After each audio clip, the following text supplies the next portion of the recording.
de Jeremias, no capítulo 2.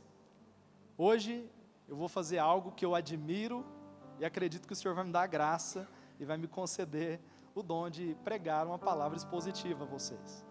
Aleluia. Eu não sou o Álvaro Henrique, nem o PC, mas o Senhor também habita em mim e eu creio que eu serei abençoado nessa noite para trazer essa palavra. Gostaria então que a gente projetasse em Jeremias capítulo 2, nós vamos ler do verso 1 ao 13, na versão NAA. Aleluia. Não abra outra coisa a não ser a Bíblia, por favor. Se controle com o Instagram. Aleluia. Domínio próprio. Aleluia. A palavra do Senhor veio a mim, dizendo: vá e proclame diante do povo de Jerusalém. Assim diz o Senhor: lembro-me de você, meu povo, da sua afeição quando era jovem, do seu amor quando noiva, e de como você seguia no deserto, rumo à terra que não é semeada. Israel era consagrada ao Senhor, e era as primícias da sua colheita. Todos os que a devoravam se faziam culpados. O mal vinha sobre eles, diz o Senhor. Escutem a palavra do Senhor, ó casa de Jacó, e todas as famílias da casa de Israel. Assim diz o Senhor: que injustiça os pais de vocês acharam em mim, para que se afastassem de mim, seguindo os ídolos sem valor, e se tornando eles mesmos sem valor? Eles não perguntaram: onde está o Senhor, que nos tirou da terra do Egito e nos guiou pelo deserto, por uma terra árida e cheia de covas, por uma terra de sequidão e sombra de morte, por uma terra em que ninguém passava, e na qual não morava ninguém? Eu os trouxe para uma terra fértil, para que vocês comessem o seu fruto, e as coisas boas que ela tem. Mas depois de entrar, vocês contaminaram a minha terra, e fizeram da minha herança uma abominação. Os sacerdotes não perguntaram: onde está o Senhor? E os que tratavam da lei não me conheceram. Os pastores se revoltaram contra mim. Os profetas profetizaram por Baal, e andaram atrás de coisas que não têm proveito algum. Portanto, ainda entrarei em litígio com vocês, diz o Senhor, e até com os filhos de vocês entrarei em litígio. Vão até as terras do mar de Chipre, e vejam, mandem mensageiros a Quedar, e observem com atenção, vejam se lá aconteceu coisa semelhante. Houve alguma nação que trocasse os seus deuses, mesmo que não fossem deuses de verdade? Mas o meu povo trocou a sua glória por aquilo que não tem proveito algum. Fiquem espantados com isto, ó céus, fiquem horrorizados e cheios de espanto, diz o Senhor, porque o meu povo cometeu 2 males. Abandonaram a mim a fonte de água viva, e cavaram cisternas rachadas, que não retêm água. Misericórdia. Gostaria que colocasse o título da palavra de hoje. Gostaria que você curvasse a sua cabeça.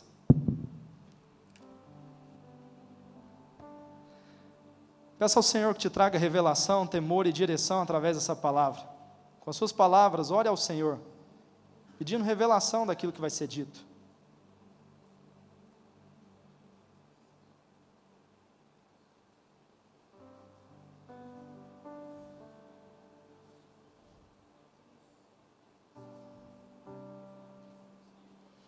Oh, Espírito Santo.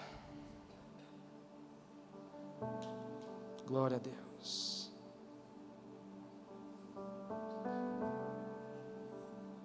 Aleluia. Aleluia. Glória ao Senhor. Glória a Deus. Amém. Amados,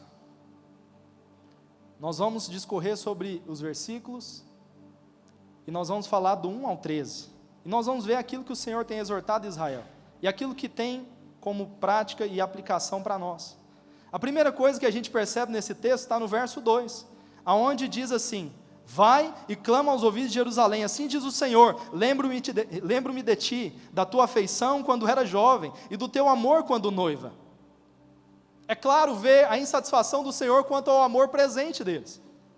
que eles já foram mais intensos, que eles já foram mais devotos, que eles já foram mais apaixonados, que eles já fizeram mais loucuras de amor, que eles o seguiam em um tempo onde era deserto, mas mesmo assim o seguiam com intensidade. A palavra de Deus diz que o Senhor sentia saudade do tempo deles quando noiva, que Israel andava com a confiança nele, sem olhar para os lados, sem temer o amanhã e com muita devoção e amor. Sabe, quando eu lembro de primeiro amor, eu me lembro de paixão. Se for para a gente trazer algo que assimila a primeiro amor, seria paixão. Quantos aqui já se sentiram apaixonados pela pessoa? Às vezes você é casado aqui, você lembra dos primeiros dias quando você encontrou aquela pessoa, o quanto os seus olhos brilhavam, o quanto você era mais intenso quanto ao agradar, quanto ao se doar, quanto ao se esforçar. Eu lembro, não tinha uma bicicleta para andar, eu pegava um ônibus longe para ir ver a Isa, chegava lá, passava um tempo com ela e ia embora para casa, falando, aleluia, glória a Deus, e eu ficava vendo a intensidade. Hoje eu percebo, 8 anos depois, eu falo, cara, como eu era intenso para fazer essas coisas. Nesse tempo parece que a gente não vê o preço a ser pago, parece que tudo é barato, tudo é barato. Você é apaixonado, você faz loucuras de amor, e você vê aqui o Senhor sentindo saudades do tempo em que Israel expressava o seu amor de forma calorosa a Ele. A palavra aqui nos mostra que voltar ao primeiro amor era o desejo do Senhor ao repreendê-los, e de que isso fazia falta para Deus.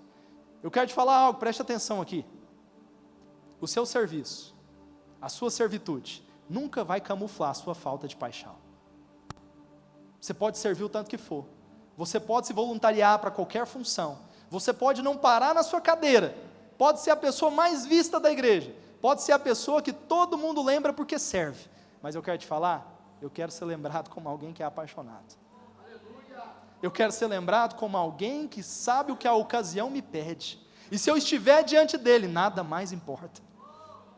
Não há um problema em você servir, há um problema quando você cai no ativismo, quando você tenta camuflar a sua falta de paixão, trazendo para si as responsabilidades da igreja, mas perdendo a responsabilidade com o seu amado, quando você perde o seu coração para estar com Deus.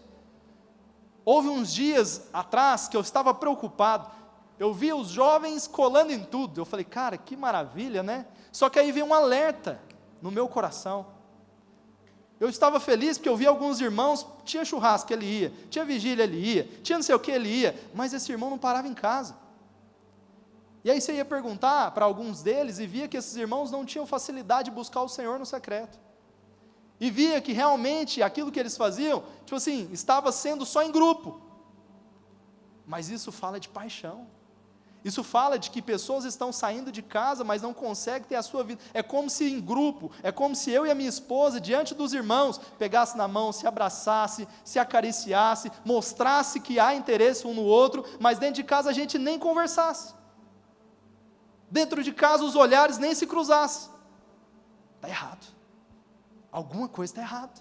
Diante do povo eu sou intenso, apaixonado, elogio, dou presentes diante do povo, mas chega em casa e eu a trato mal? Talvez essa é a nossa posição, e essa é a nossa postura diante de Deus, quando nós estamos sozinhos.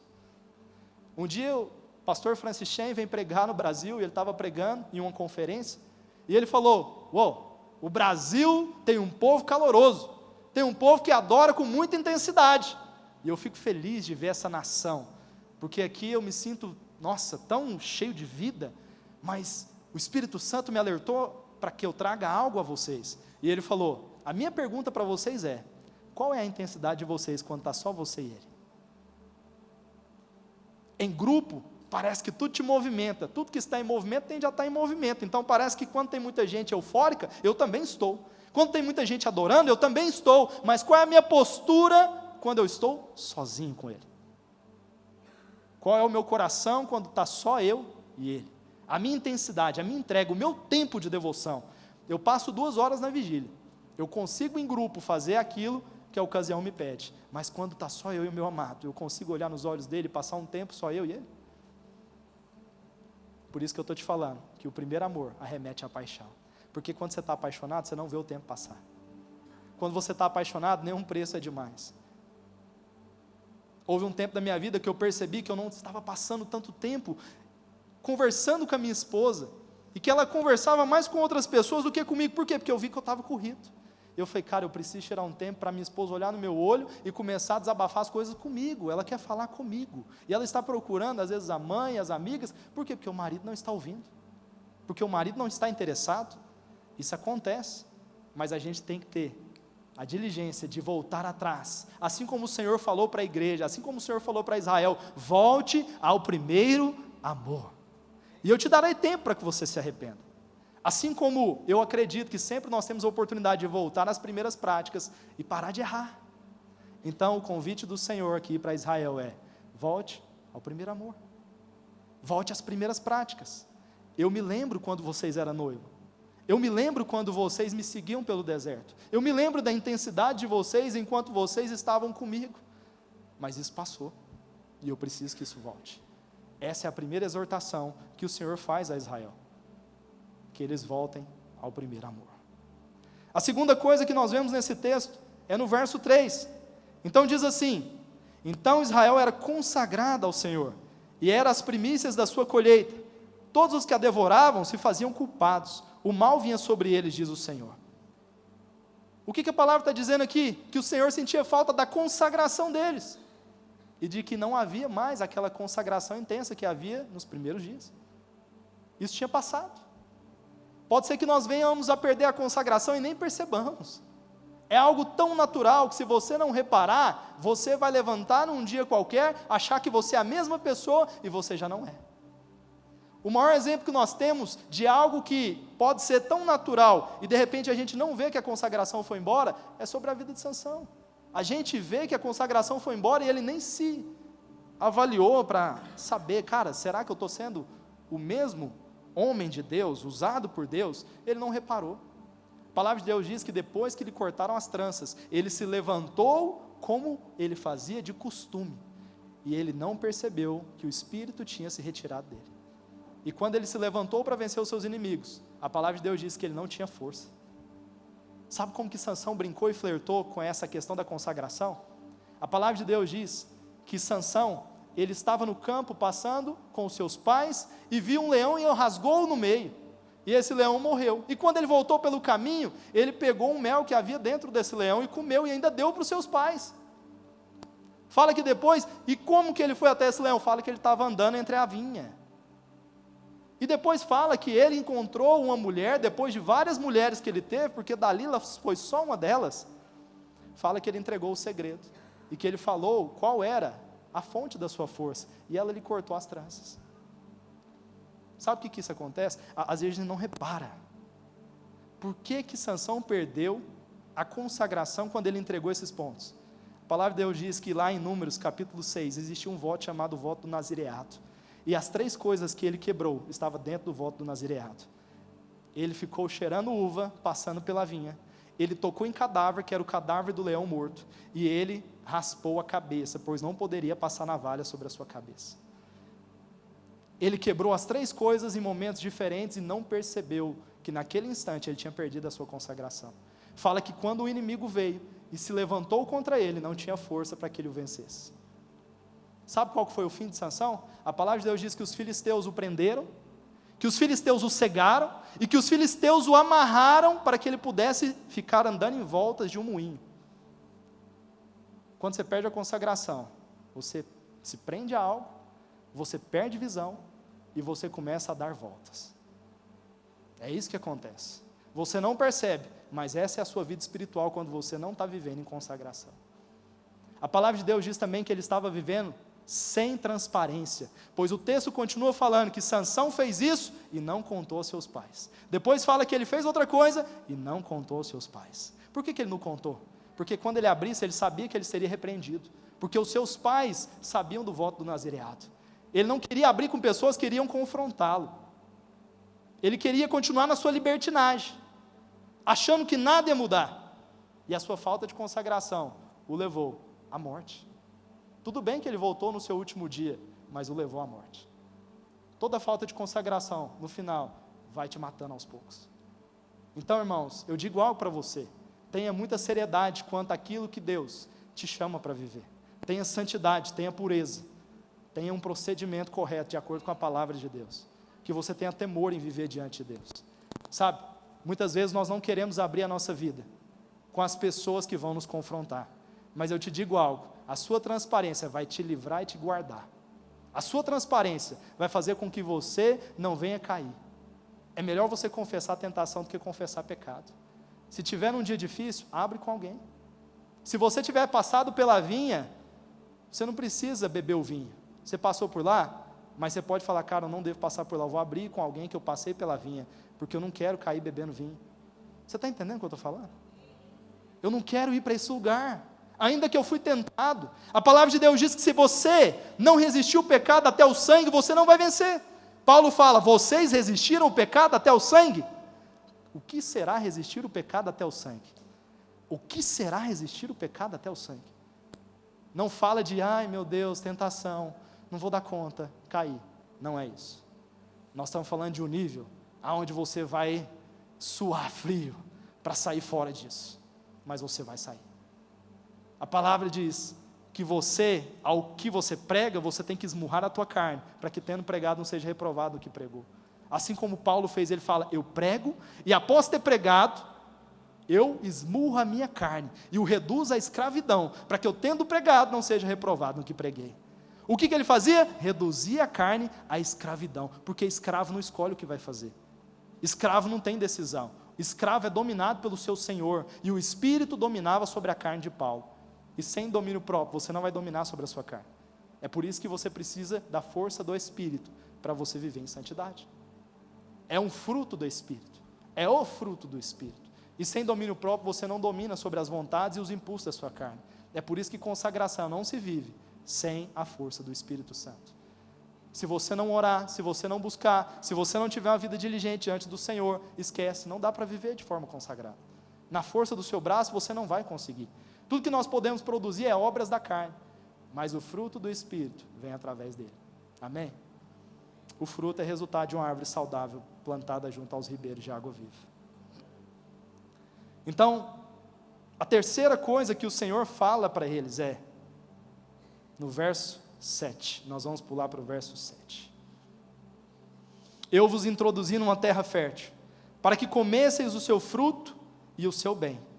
Mas depois de terdes entrado nela, vós a contaminastes, e da minha herança fizestes abominação. Sabe o que esse texto está falando? Que as pessoas amaram mais a promessa do que aquele que prometeu. Que quando eles entraram na promessa do Senhor, eles se esqueceram daquele que prometeu. Que eles usufruíram de uma forma tão prevaricada, que o Senhor foi esquecido. Sabe o que essa revelação nos traz? Que pode ser que se Deus nos entregar coisas fora do tempo, o nosso coração se perde e a gente se afasta. Pode ser que alguns estão aqui prevalecendo só porque as promessas de Deus ainda não se cumpriram, e é isso que tem te impulsionado. Não é aquele que te prometeu, é a promessa que tem te gerado a ânsia de continuar. Você tem que ter aliança com aquele que te prometeu. Você não pode estar aqui só porque a promessa é algo que você almeja. Um dos maiores amigos de Deus, que a palavra de Deus nos diz, foi Moisés. E um dia o amigo dele, chamado Deus, virou para ele, para alguém que tinha gastado 40 anos da sua vida, tirando aquele povo do Egito, para introduzi-los numa terra. E o Senhor vira para ele e fala, pois é, Moisés, eu sei, mas agora eu quero te falar, por causa desse erro, desse pequeno erro, você não vai usufruir da promessa. Sabe qual foi a resposta de Moisés? Nenhuma. Moisés não se irou, Moisés não grilou, Moisés não praguejou, Moisés não emburrou, Moisés não desistiu, Moisés prevaleceu. Você sabe por quê? Ele se tornou amigo de Deus. O que é essa promessa em vista daquilo que eu estou vivendo com aquele que me prometeu? O que é essa promessa em vista de ser amigo daquele que me prometeu? Moisés falou assim, não faz diferença, eu já vivo algo muito mais maravilhoso do que para o lugar onde eu estou indo. Não faz diferença se eu vou usufruir disso ou se eu vou deixar de usufruir, porque eu estou vivendo os melhores dias da minha vida. Quando eu estou com meu amigo, ali já é a terra prometida. Eu não preciso ser introduzido num lugar, eu já vivo em um lugar, no lugar da amizade. Moisés não se preocupou pelo fato de não entrar naquela promessa. Eu quero te dizer algo, tem um coração muito desapegado, se Deus falar para você que algumas coisas não vão acontecer mais na sua vida. Tenha o coração muito desapegado para que você não sofra de ansiedade por essas coisas. Porque se o Senhor te fizer não usufruir delas, vai estar tudo bem. Vai estar tudo bem. Tem coisas que Deus te prometeu e tem coisas que você está pedindo a Deus. Se alguma delas não acontecer, que esteja tudo bem. Que o seu coração esteja em paz, sabendo que nele você encontra todo o seu prazer. Amém? Então esse povo fizeram da promessa um lugar de prevaricação. Fizeram um lugar de deleite pessoal.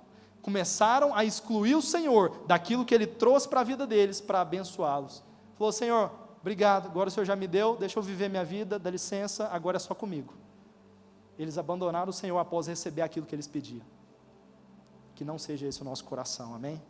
Que você não esteja aqui prevalecendo por aquilo que Deus te prometeu, mas por aquele que te prometeu. No verso 8, ele continua dizendo assim: os sacerdotes não disseram: onde está o Senhor? E os que tratavam da lei não me conheceram. Os pastores prevaricaram contra mim. Os profetas profetizaram por Baal e andaram atrás de coisas de nenhum proveito. Como assim? Um sacerdote não conheceu o Senhor daquela casa? Como assim? Como que você vive uma vida sacerdotal sem conhecer o Senhor que você serve? Que loucura é essa? Sabe, para que nós fomos chamados? O que nós fomos feitos? Nós fomos feitos reino de sacerdotes. Eu quero te dizer, sacerdote, não venha servir aqui sem conhecer o Deus dessa casa. Eu quero te contar uma coisa: você não vai servir com paixão e entrega a um Deus que você não conhece. O sacerdote tem que conhecer o Senhor a quem ele serve. Você precisa caminhar de forma diligente até encontrá-lo. Você tem que ir até Ele para vê-lo, para usufruir dEle, para provar dEle, para experimentar daquilo que nós pregamos, para que essa verdade não seja só uma verdade do Mateus, seja uma sua verdade, não seja só a verdade dos seus pais. Não é o Deus dos seus pais. Para você que nasceu num lar cristão, eu quero te falar: o Deus de Abraão tem que virar o Deus de Isaac, o Deus de Isaac tem que virar o Deus de Jacó, e assim por diante. E aí o Jacó, de repente, na hora que ele se encontra com aquele Deus que o seu pai serviu, aí ele passa a entender que agora não é o Deus de Isaac, agora é o Deus de Jacó. E quando aquele Jacó se encontra com o Deus do seu pai, e agora esse Deus começa a ser o seu Deus, aí ele se transforma em Israel. É quando Deus começa agora a ser o Deus dele. Você não pode ficar aqui servindo o Deus do seu pastor, não pode aqui servir o Deus dos seus pais, você não pode servir o Deus da sua esposa, o Deus do seu marido, você tem que servir o seu Deus, porque você o conhece, Não vem aqui para uma vida sacerdotal, cultuar ao Senhor, cultuar a um Deus que você não conhece, que você possa ler as Escrituras e conhecer o Senhor, você possa ir para o seu quarto orar e conhecer o Senhor, que você venha através dessa palavra a enxergar o Senhor, e que você o conheça, que você o conheça.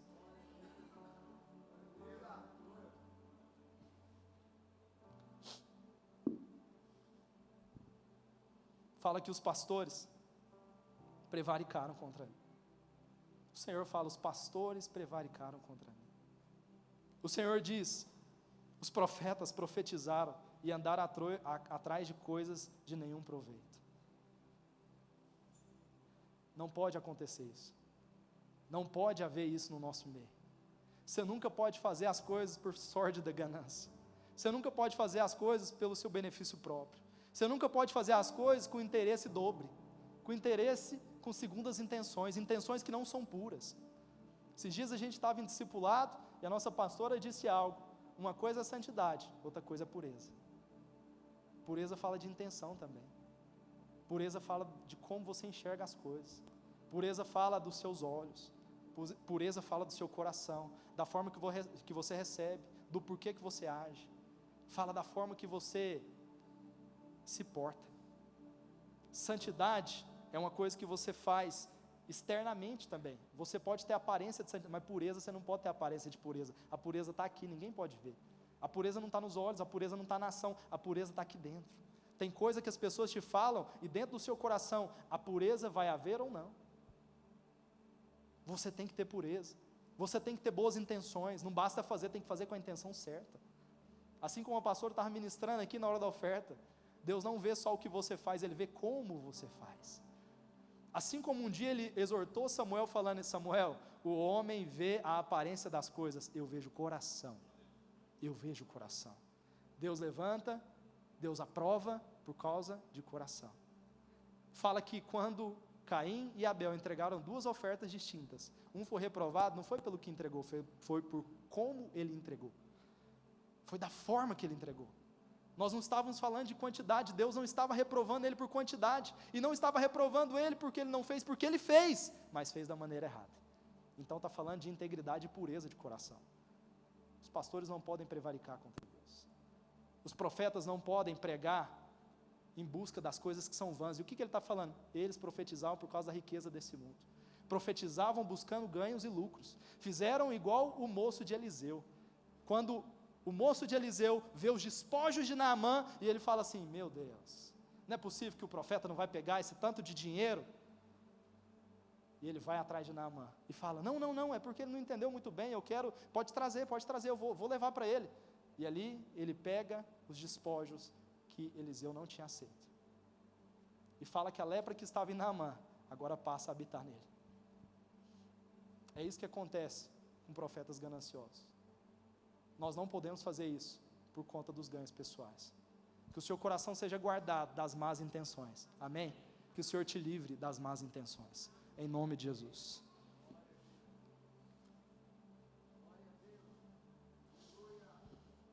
No verso 9 diz assim: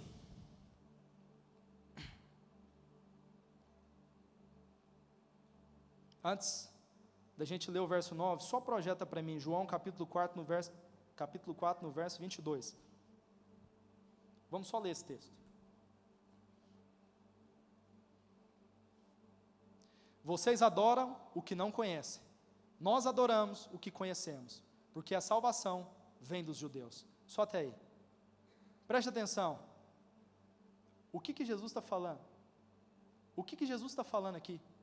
Vocês adoram o que não conhecem. Essa é a exortação final sobre esse trecho. Você não pode adorar aquilo que você não conhece. Que você tenha muita diligência em conhecer o Senhor, porque você vai o adorar em qualquer lugar, independente do ambiente. Você vai o servir em qualquer lugar, independente do ambiente. Você vai dar bom testemunho em qualquer lugar, independente do ambiente. E você não vai ser crente só aqui. Você vai ser crente em qualquer lugar. Você não vai procurar o lugar que se deve adorar. Você vai o adorar em espírito e em verdade, aonde você estiver. Porque você o conhece. Porque você o conhece. Você sabe que Ele não está aqui nesse prédio, Ele está em qualquer lugar onde você esteja.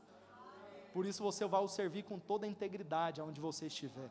Porque você o conhece. Amém? E no verso 9 diz assim, vamos voltar para Jeremias, capítulo 2, verso 9.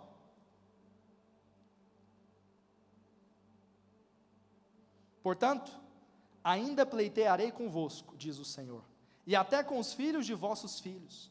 O Senhor vai insistir, até que você mude de vida. Sabe por quê? O Senhor é muito longânimo. Fala que o que nos leva ao arrependimento é a bondade e a longanimidade de Deus. O Senhor vem para com os seus filhos com longanimidade. Você acha que Deus não está vendo? Pelo contrário, Ele está vendo até onde você vai. Você é como um peixinho no anzol, Ele está esperando você perder as suas forças para te puxar. Presta atenção numa coisa, Deus é longânimo. E o que está te levando ao arrependimento é, como assim Deus está me abençoando tanto mesmo sem merecer?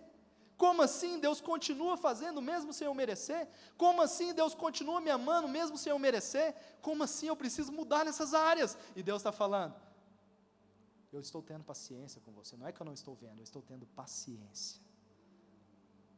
Não acha que o Senhor está escondendo os seus olhos para ver a vida que você leva. Ele só está sendo longânimo, para que você ganhe tempo e se arrependa.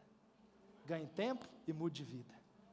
Para que você volte pelo caminho, se arrependa das suas más práticas e comece a viver de forma correta.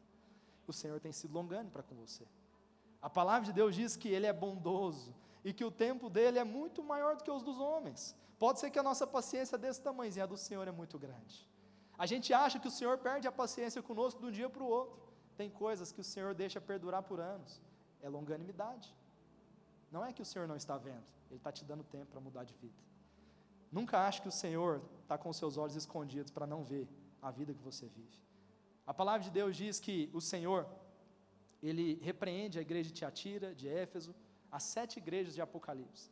E a coisa que Ele mais fala é: darei tempo para que vocês se arrependam. Quando o Senhor está dando tempo, é porque Ele quer que você se arrependa. Deus não quer tocar, Deus não quer vir e maltratar, Deus não quer fazer como o inimigo, Deus não vai fazer como ele. O inimigo quer uma brecha para vir te atacar, o Senhor quer uma oportunidade para te restaurar. O Senhor quer uma oportunidade de ter um coração contrito. Lembra quando Salomão foi assumir o reinado? E o Senhor deixou muito bem claro, falou assim: Israel, vai ser assim que vocês vão tratar comigo.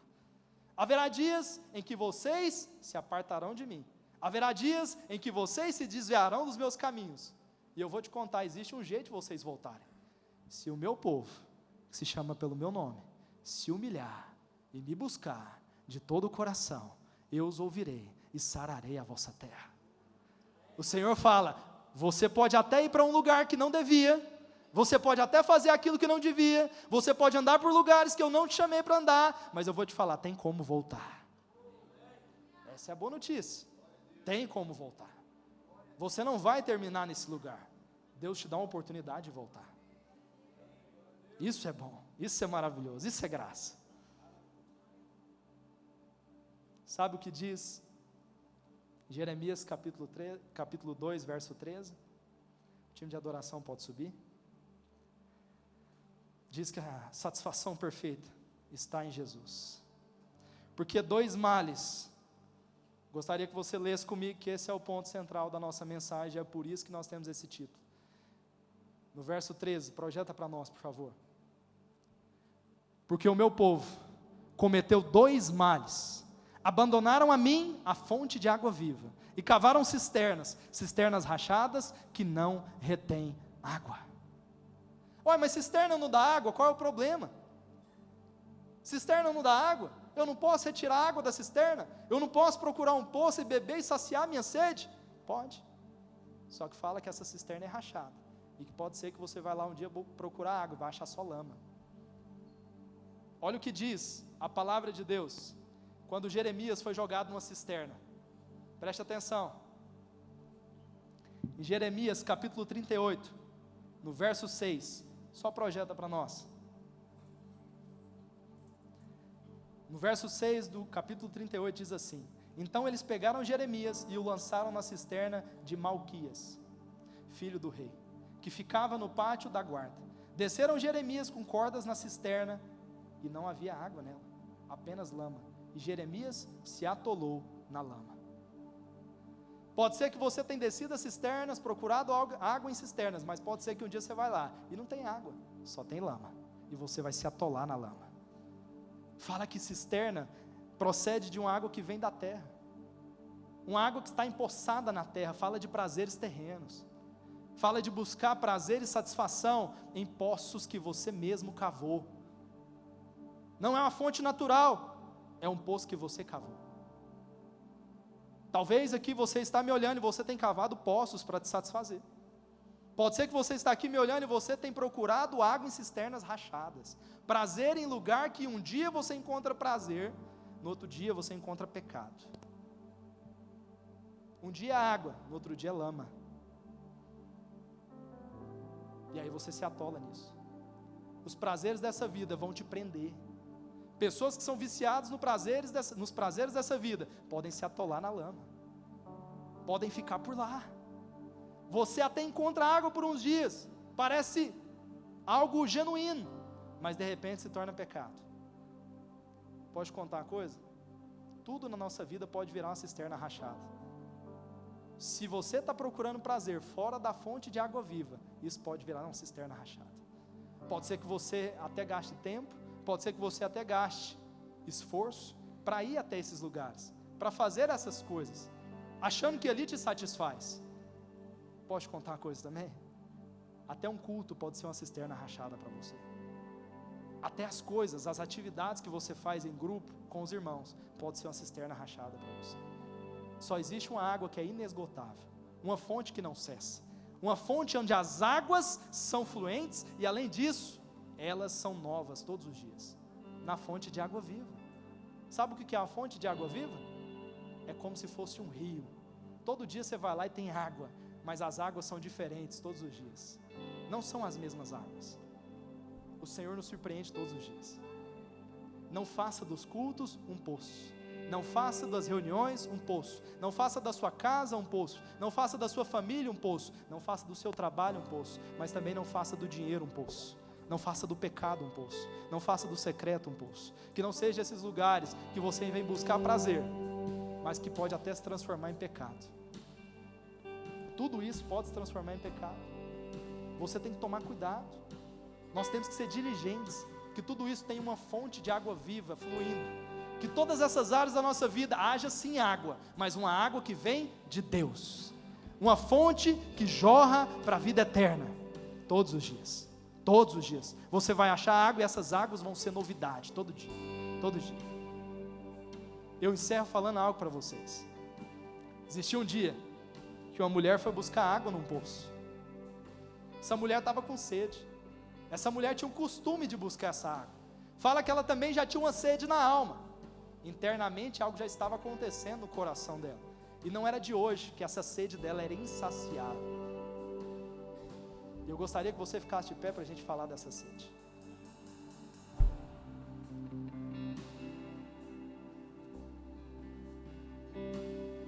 A palavra diz que aquela mulher de Samaria foi até um poço como de costume, retirar a água que ela buscava todos os dias. Mas que quando ela chegou lá, existia uma pessoa que não deveria estar lá. Alguém que encontrou com o destino dela, alguém que poderia mudar o destino dela, mas que até então ela não tinha entendido que isso era algo que ela poderia usufruir naquele momento. Preste atenção numa coisa. Aquela mulher já tinha tido 5 maridos. E ela estava com o 6º que nem era marido dela. Que confusão que essa mulher aprontou. Que insatisfação na alma que essa mulher tinha. O que ela estava procurando? Que água é essa que nunca saciava ela? Que relacionamentos eram esses que nunca davam certo? Essa mulher era problemática? Os homens que não prestavam? Era o coração dela que era insaciável? Eu não sei, eu só sei que nada daquilo era o suficiente para preenchê-la. Só que mal ela sabia, que naquele dia que ela foi num poço, como de costume, levou os seus cântaros, o 7º homem que ela ia encontrar, não era como os outros 6 homens que ela tinha estado. Aquele homem não queria usufruir dela, não queria arrancar dela, não queria nada dela, pelo contrário, ele queria dar tudo para ela, ele queria entregar tudo para ela, ele se candidatou a dar tudo para ela, ele não pediu nada a ela, a não ser uma pergunta despretensiosa, só para ver a sua resposta. Jesus não pediu água para ela porque ele tinha necessidade. Preste atenção numa coisa. Aquela mulher encontrou satisfação plena quando ela encontrou com aquele 7º homem. O coração dela foi tão saciado, que ela largou os seus cântaros e saiu correndo, esquecendo da água que ela foi buscar naquele poço, esquecendo da onde ela buscava a sua fonte de água, da onde ela buscava a água que era retida naquele poço. Ela esqueceu de tudo. Ela falou: eu não quero mais o prazer desse poço, eu não quero mais me saciar com esse poço. Esse homem falou que o que ele colocasse dentro de mim seria como uma fonte a jorrar para a vida eterna. Eu quero essa água. Só que esse não foi o veredito dela de começo. Pode ser que eu estou falando tudo isso e você não acredita no que eu estou te falando. Pode ser que ainda a fé não brotou no seu coração. Pode ser que você ainda está incrédulo de que a fonte de água viva é melhor do que as cisternas rachadas. Aquela mulher, quando Jesus chega diante dela e fala: dai-me água de beber, e papapá, aquela coisa, aquela conversa acontece, sabe o que rola? Ela vira para ele e fala assim: você é maior do que o nosso pai Jacó que nos deu esse poço? Talvez a sua pergunta é: será mesmo, Mateus, que o prazer que eu posso encontrar em Deus é maior do que o prazer que eu tenho encontrado nesses poços? Será mesmo, Mateus, que tudo que você está me falando, existirá uma satisfação completa e plena se eu me apresentar diante de Deus e começar a usufruir dessa água? Talvez você está se questionando se vale a pena largar os seus poços. Sabe o que Jesus fala para ela? Se você soubesse, quem está te pedindo água, se você soubesse quem está diante de você, você me pediria água, e eu te daria, uma água que jorra para a vida eterna, uma água que vai te saciar por completo, e nunca mais você voltará a ter sede, nunca mais. Essa é a resposta de Deus para você que estava em dúvida. Será, Senhor, que essas cisternas rachadas não podem continuar na minha vida? Será que eu preciso buscar no Senhor mesmo essas coisas? Será que o prazer é completo quando eu te achar mesmo? Eu quero te contar uma coisa. Na verdade, eu quero te pedir uma coisa. Faz o teste. Larga hoje os seus cântaros. Larga hoje as suas vasilhas. Larga hoje os lugares que você ia encher elas. Abandona hoje os lugares que você ia buscar água. E faz agora aquilo que aquela mulher fez. Decide acreditar. Decide acreditar que essa fonte é maior sim do que os poços que você tem encontrado prazer. Ela é maior sim do que a satisfação que você encontra nesse mundo. Ela é maior sim do que tudo que você já experimentou nessa terra. A palavra de Deus diz que um dia Paulo, não sabe se em corpo ou fora do corpo, foi arrebatado até o terceiro céu, e que lá ele viu coisas inefáveis. Sabe o que é algo inefável? É coisa que não dá para descrever ou assimilar com algo que você já viu. Não dá para você falar, parece com isso. É isso que existe nessa fonte. Uma coisa que você nunca experimentou, uma coisa que você não assimila com nenhum prazer que você já experimentou. É um deleite que você nunca viu na sua vida. Nada que você já experimentou na sua carne se compara com o prazer que você pode ter nele. Acredite em mim. Hoje eu te chamo para fazer uma oração. A oração de pedir ao Senhor: me sacia com essa água, com essa fonte, com esse rio, porque eu não quero mais voltar aos poços para procurar e ter os meus prazeres. Eu não quero mais vir com os meus cântaros e procurar prazer nas coisas que são passageiras dessa vida. Eu não quero mais encher os meus cântaros em lugares aonde estão cheios de lama. Eu quero a fonte de água viva. Se existe um lugar melhor, eu quero desfrutar desse lugar. Gostaria que você fechasse seus olhos nesse instante.